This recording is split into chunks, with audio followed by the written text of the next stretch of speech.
Forget the Super Bowl. Seriously, forget a presidential election. I want you to imagine an event so massive it brings an entire nation, the world's largest democracy no less, to a complete and total standstill. And we're not talking sports, we're not talking politics. We're talking about a single day, one results day, that's about to decide the future for millions. This is India's exam day. Right, let's get straight to it. This is the only number you need to know, 2.5 million. Now, to put that into perspective, that is like every single person in the city of Houston, man, woman, and child, all waiting for the exact same piece of news at the exact same time. It's just staggering.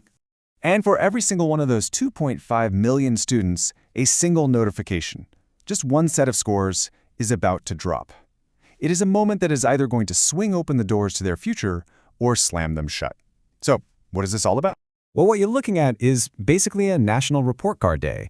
We are talking about the results for India's incredibly high-stakes board exams.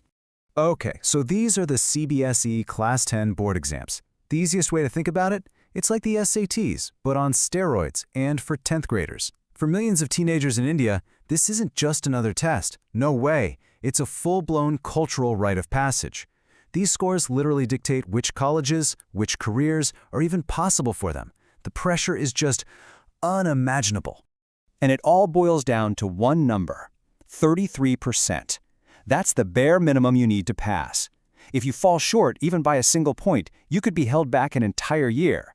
But for the very first time, this brutal all-or-nothing system is getting a massive overhaul.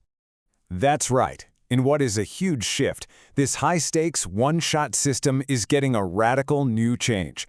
For the first time ever, there's a safety net.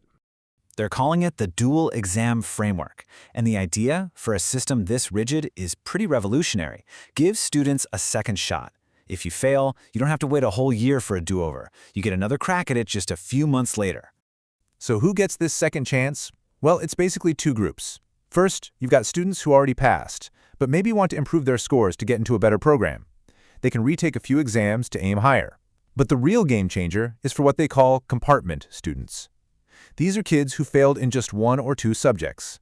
Instead of failing the entire year, they now get a lifeline to pass and move on with their classmates.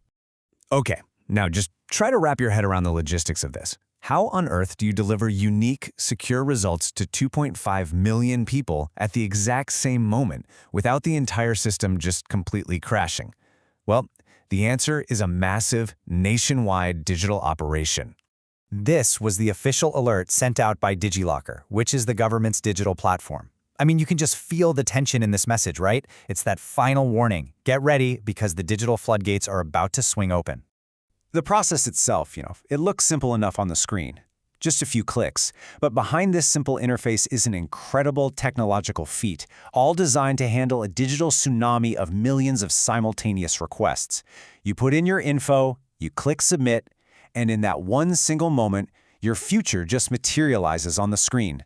So let's actually look at the final numbers, because the scale of this whole thing isn't just massive, it's actually getting bigger every single year. Just check out this growth. In just 1 year, the number of students taking these exams jumped by over 130,000. That's like adding the entire student population of a large American school district into the system year after year. The challenge just keeps escalating. And this is the number everyone is watching. Last year, the national pass rate was a jaw-dropping 93.66%. So now, with more students than ever before, and this brand new second chance system in place, the big question is whether this year's results can match, or maybe even beat, that incredibly high bar. And that really brings us to the core debate here. This new policy is meant to ease the absolutely crushing pressure on these kids. But does giving them a second chance actually help? Or does it just kind of devalue the achievement for everyone else? It's a huge question about that balance between mental health and academic standards. And it's a debate that's happening not just in India, but in schools right here across the US. Is this the future of education, or is it a step in the wrong direction? Let us know what you think down in the comments.